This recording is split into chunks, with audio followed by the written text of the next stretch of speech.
Hello welcome back. ഇന്ന് നമുക്കൊരു chicken കറിയുടെ റെസിപ്പിയാണ്. വളരെ സിമ്പിളായിട്ട് ഉണ്ടാക്കുന്ന ഒരു ചിക്കൻ കറിയാണ് കേട്ടോ. ഹായ് മീറ്റ് മസാല എന്ന മസാല യൂസ് ചെയ്തിട്ടാണ് ഈ ചിക്കൻ കറി ഉണ്ടാക്കുന്നത്. കുറച്ച് ഇൻഗ്രീഡിയൻസ് മാത്രമാണ് ഇതിൽ യൂസ് ചെയ്യുന്നത് കേട്ടോ. ഫസ്റ്റ് തന്നെ നമ്മൾ എണ്ണ ഒഴിച്ച് സവാളൊക്കെ നമ്മൾ നന്നായിട്ട് വഴറ്റുകയാണ്. 1/2 കിലോ ചിക്കനിലേക്കുള്ള ഇൻഗ്രീഡിയൻസ് ആണ് കേട്ടോ നമ്മൾ പറയുന്നത്. ജിഞ്ചർ ഗാർലിക് ചില്ലി ഒക്കെ ചതച്ചത് ഇട്ട് കൊടുത്തിട്ടുണ്ട്. പിന്നെ നമ്മൾ ടൊമാറ്റോ പ്യൂരിയാണ് കേട്ടോ യൂസ് ചെയ്യുന്നത് ഇതിലേക്ക്.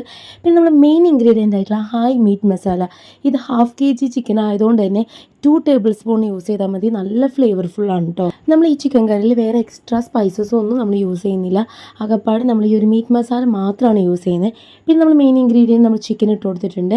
നല്ല പോലെ വഴറ്റിയിട്ട് നമുക്ക് കുറച്ച് നേരം മൂടി വെക്കാം കേട്ടോ വേവിക്കാനായിട്ട്. ഈ ഒരു മീറ്റ് മസാല ചിക്കൻ കറിക്ക് മാത്രമല്ല എല്ലാത്തരം മീറ്റിനും അതേപോലെ സോയാബോൾ എല്ലാ കറിക്കും നമുക്ക് യൂസ് ചെയ്യാവുന്നതാണ്. ഈ ഒരു മസാല 75 ഗ്രാമിന് 60 റുപ്പീസാണ് ഇവർ ചാർജ് ചെയ്യുന്നത്. ആവശ്യത്തിനുള്ള വെള്ളവും ഉപ്പും ലാസ്റ്റ് കുറച്ച് കട്ട തൈരും കൂടെ ഇട്ട് കഴിഞ്ഞാൽ നമ്മൾ ചിക്കൻ കറി റെഡി ആയിട്ടോ. അപ്പോൾ ഓക്കെ, ബൈ.